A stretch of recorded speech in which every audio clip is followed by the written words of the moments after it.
BBC Radio 1. Greg James. Hello, Greg. Morning. Morning. How are you? I'm good. How are you lot? Good. Bang-a-rang. How's... yeah, whatever. So many jokes in a little time. How are you this morning? I'm really, really good. Thank you very much. You're in bed with two men. Yay!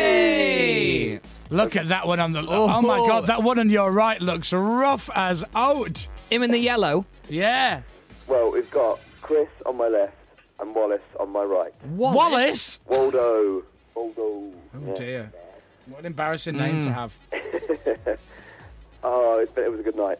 Late night last night. What time did you get to bed? About 2. 2. And where did you go, Greg? We just stayed here. It was a house party. Oh, really? It was a pre-tea in the park party. And I was terrified yesterday. Why? You know, well, you built it up, then Ferner built it up, and then Grimmy, and then all the producers here were building it up as the worst night ever. Because they were saying, oh, you've had it easy. And you were going, oh, it's just been 3 girls, you're having a jolly old time. So in my head, when we arrived at this house last night, I was just thinking, this is the end. This will be it. This will be how I go. So talk me through it. You turn up to this house and you don't know what to expect. I had no idea, so they blindfolded me for no reason. Do you even have a name? There's no names or anything. Right. So I just get put in the fun bus and then driven to this place.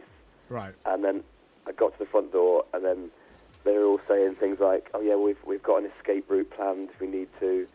We've got a getaway route. They've alerted the police." Right. I was like, "Why? What are you saying all this stuff for? What is this?" So you ring the doorbell. Ring the doorbell, and I got in, and I was greeted with Chris and Wallace, who were dressed up. Oh no, I got in. I was blindfolded, and they just led me into the front room, and then they said, "Right, take your blindfold off." That must be scary, though. Hang on, It's so really scary. It's like a hostage. so you walk into a room, they close the door behind you, you still got your blindfold on, and all you hear is, right, take your blindfold off. Yes, that's exactly what it was like last night. I'd be terrified.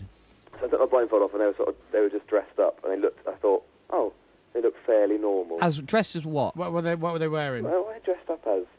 Nothing really, just sort of weird wigs and neon like trousers and stuff. Did you think you were in the house of LMFAO? It was a little bit like a rubbish version of LMFAO. Right. It was, and then we went to the back garden, and there was a blind on the door, and they went, "Are you ready to see what's outside?" And I was thinking, well, this could be anything. Be an Alsatian. This could be absolutely anything. It could be an assault course. It could be anything. And then they lifted up the blind, and there was everyone having a barbecue, big old party. Yay! And I thought, oh, thank God for that. In fancy dress? Everyone was in fancy dress. There was a big bloke called Joe in a wedding dress. There was all sorts. That's got to be dangerous around a barbecue, isn't it? Yeah, I think it was flame retardant, Dave. Don't worry. Good. So were you boozing it up all night long, bonding, Pretty much. It was a good lads' night, really good. And we just talked about. Oh, you're interested in this, Chris? Talked about Entourage at length. Oh, nice. Who's into Entourage? I think you're both into Entourage and stuff, aren't you? Yeah. You're into Entourage and Suits. He's into as well. We talked about that. Oh, you like Suits? Yeah, it was good that. Sure. And it was just nice to have some lad time. It was really good. Well, I'm looking at you on the webcam, which anybody can watch now via the website, and if you thought Monday looked uncomfortable with the girls, this looks even more uncomfortable. That bed doesn't look overly big for I three think strapping men. It's only uncomfortable in terms of the bed is tiny. Tell you what, it's a nice bed, though. It is. Yeah, it's very comfortable. Is that a leather headboard? I am taking up all the room in the bed. Right, oh, look at this. They're bickering already. Wallace and Gromit either side. Do you want to speak to Wallace or Gromit, as you said? Dave wants to speak to Wallace. Wallace. Right, Wallace. Comedy Dave wants to speak to you. Hello, how are you doing? Good morning, Wallace. Good morning, how are you? Very good, thank you. How are you? I'm very good, thank you. So what is your rating of your overnight guest? How was he? Was he well behaved? Did he fit in? He did, indeed. He made an effort. Did he? And he mingled. So he was talking to everybody, which was very good. So it made it easy on himself. So his mates got on with him then? They did, yes. Yeah? What? You sound very, very tired, Wallace. To be honest, it was a bit late, to be honest. It was 2 o'clock or something before we got to bed. Ah, so... you big girl. What's wrong with you, lightweight? What are you doing for the rest of the day? We're going to tea in the park. Well, then today, there you go. Perk up, will you? Well, I just need a couple more drinks, so give it another hour or two and I can have a few drinks and then that'll be me. Is this an annual fixture as well? Do you always have like a pre-tea in the parks lads Barbie? Well, Not really. We normally have a quiet one so that we prepare ourselves so that we can enjoy Tina Park, fully. But this year it was a bit different. We had a special guest. And Greg. Yeah. And Greg. Yeah, who else was there? So what are you looking forward to today? I take you there for the whole weekend. Yes. Okay. We're camping from today till Monday, so What's the forecast, by the way, weather-wise? it's meant to be chucking it down. Is it? Of rain. Yes. You need to get there early and get yourself a pitch on high ground. We've already got that sorted. Our friends went up last night, so they've already pitched their tent up. Perfect. So we're all sorted for that. Who do you want to see today? To be honest, I don't really know. To be Brilliant. they're just going for the good banter. Who's on today? What a guest. This is one of the greatest Boring. interviews we've ever done. Lawrence is on tonight. So What, Wallace? Yes. Hi, it's Dave here. You're boring. Can you put Greg back on? Wallace, that wasn't me. That was Chris Moyles. Tell me BBC boring Radio myself. 1. That's why I stopped listening. All right, stick him back on. Greggles. Oh my God! How dull is this dude? They are. Oi, leave them alone. They're my mates. Who now. are you looking forward to seeing at Tina Park? I don't even know who's on. Brilliant. Okay, that's good. That's what it's not. It's not about that, though, is it? Sometimes. I take it back. Go and get into bed with some girls. So, Greg, Downstairs they got one of those. You know those things that old ladies take to the shops. They've got one of those, but full of drink for the weekend. what, those little pull-along basket things? Yeah. Have they? God. Greg, summing up the week, obviously, Yeah. do you think you've made friends that you'll keep in touch with? I do actually. I'm following them all on Twitter. That's a true sign of real friendship. In the old days, it would have been swapping numbers or email addresses. And stuff. I'll follow them on Twitter. Yeah, Well, I'm on Twitter more than I'm on my phone for friends. well, that's true. Yeah. So you're going to be. So you do Tina Park coverage on the BBC Friday, Saturday, Sunday, Yeah, tonight, tomorrow, and Sunday. and then where are you on the? Are you on the radio on Monday? No, I'm on holiday for 2 weeks next week. Ah, so Yeah. hang on. So I'm on. Sunday night. So hang on. Tonight is your last. Today's your last day at work. Yeah. On the radio. Yeah. And then Friday, Saturday, Sunday, you're on the telly. It's going to be a wreck tonight. Oh my God! What time do you get off the air on Sunday? Midnight. Oh, and are you going to get on it? I've got an early flight back to London on Monday, so I don't know, maybe. And then I what- can't think that far ahead. Is Grimmy in for you the next 2 weeks? Yes, he is. Who cares? Greg's going on holiday. You know, But- last night we had a weird weightlifting competition. All right. You know, one of the clues they gave us yesterday was that this guy could lift 80 kilograms. That was just to scare me. It was because I was imagining the guy that you were talking about on Monday, Chris. 80 kilograms in what? In what? I don't know, bench press or whatever. Well, yeah. 80 in bench press. Pff, easy, isn't that, Alad? Or maybe clean and press. I don't know. I could do 3 of I'm not those. sure. Yeah. But you know that in my head when I read that clue, I thought of that guy that you kept talking about. All right, Gregory. That guy. You got your ticket for a gun show. Oh, and if you notice, one arm's bigger than the other.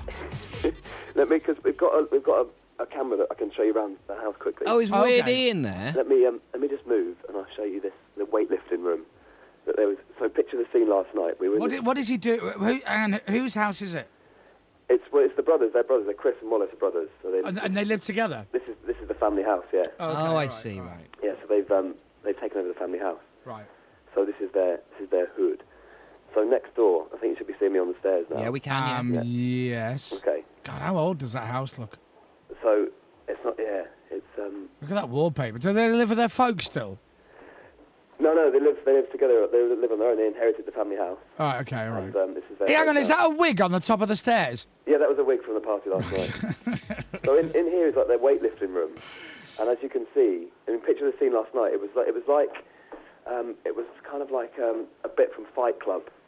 All the blokes were around, kind of going, Greg, go on, lift it, Greg, go on. So hang on a second, let me get this right. So they've made a makeshift gym out of the front bedroom, which they don't need, and the wardrobes, which are mirrored, now look like the walls of a gym. Yeah. Exactly. Everybody, you were with a load of blokes last night who were all beard up, and then they're in there probably midnight with their shirts off, lifting weights.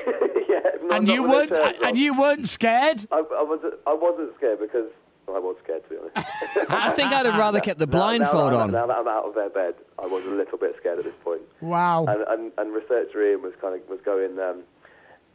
don't have to do this. don't want to. And It's okay, Greg, no. he scares easy as well, doesn't he, He Ian? does get very easy. Greg, what weights can you do, like dumbbell-wise? What can you lift? I don't know, but I did whatever this is. I did it okay. What was this? This is not very heavy. I can probably. I don't know, to be honest. Well, I'm it not- normally says it on the side. I would imagine, no offence, you'd probably be 6 kilogram dumbbell. 6. I can do more than 6. All right, 7. Yeah, but we did this, and it was me versus Wallace, and it was in a. Yeah, but you're like, why did you do that? Because you're, no offence, you know, you're a lovely guy, but you're quite wimpy. Well, You're built like a ladder. yeah, exactly. But when they say it's peer pressure, Chris, it's peer pressure. Well, I understand that, but you know, you don't want to ruin your drinking arm. You've got tea in the park coming up for the weekend. That's true. You know. No, but Ian went. Make sure you don't put your back out. Do some stretches. Wow. Do you know what? You had a more masculine night at the girls' house Yeah. side of True, things. I know. It is quite. It was quite homoerotic. So, right, we're back in the bedroom now. All right, And I well, want- just very quickly, one more thing, and Yeah. then I'll get out of your face. Waldo, come over here a second. I want to just tell you about this bathroom door. So there's a story behind there's a reason why there's no glass in this bathroom door. You see this? Right. Okay, so they just drape a towel over it so you can see straight into the bathroom, and the smashed glass is still in the frame. So what is the... Oh, and there's Ian just doing his teeth. So they smashed the window in the bathroom. Yeah. When? Yeah, so, right, Wallace, quickly tell Chris exactly what happened and why the towel's there. Oh, Chris. Right, so the towel's there because about 7 years ago, me and my brother had an argument over the TV remote. So Right. as Chris ran away from me, he ran into the bathroom. So I tried to push the bathroom door open, and as I was pushing the bathroom door open, my hand went through the glass, and I severed my finger, or severed the tendon from my middle finger. So that's how the glass is there as a reminder never to have a fight. So you've kept the broken glass there? We've kept the broken glasses as a Yeah, reminder. listen. I don't want to sound like your dad, but here's what you're going to do at some point, probably not today, but next week, right? Get all the glass taken out. Get someone to come round and put a wooden panel in or Yeah. some strengthened glass. The reminder for you to not have a drunken fight with your brother comes from the 7 tendons in your finger. The fact that you almost lost your fingers should be enough. Get rid of the glass, because I'm not being funny. Your house seems to be a place where you get drunk and do weights at midnight. You should not have broken glass on that list. It's not a good mix. It's not, but to be honest, it's not that bad. We don't- It's amazing, Wallace, that you're even still alive. It is that, that's true. I Right. mean, I'm amazed that BBC Health and Safety allowed it for an outside broadcast. Me too. They wouldn't see it because it's covered by a towel. Yeah. Well, look, Wallace, thanks for looking after Greg last night, you and your brother, and enjoy tea in the park. It's going to be amazing. And tell Greg, what you should do now is go, Greg, are we all right for like guest passes? Because you're like on the telly and the radio. Can you sort us out and just badger him for backstage? He loves passes? that. He'll be expecting it anyway. Yeah, he yeah. loves it. No, it was an absolute pleasure to have him here. Is he, just say yes or no, is he stood near you? Yes. All right, can you just say Ellie Goulding and Skrillex? Ellie Goulding and Skrillex. That's brilliant. All right. Perfect. Thank you very much, Wallace. No Put him back on. problem. Enjoy your day. Have a And good you one. have a great weekend. Bye. Hi, Greg. All right. I don't know why he said that. Anyway, listen, well done. It's been a good week for you. I look forward to hearing you on the air today from 4 o'clock. Thank you. Tired and beaten down just before one of the busiest weekends of your year. Smooth. Good timing. Yeah, it's going to be great. It's all fine. And Yeah, well, get- thanks for having a chat this week. It's been interesting, isn't it? It's interesting has been the word. Yeah. Right, get out of there as quick as you can. All right. Thank Bye. you. Chris. Take care, mate. Well done. BBC Radio 1. Greg James.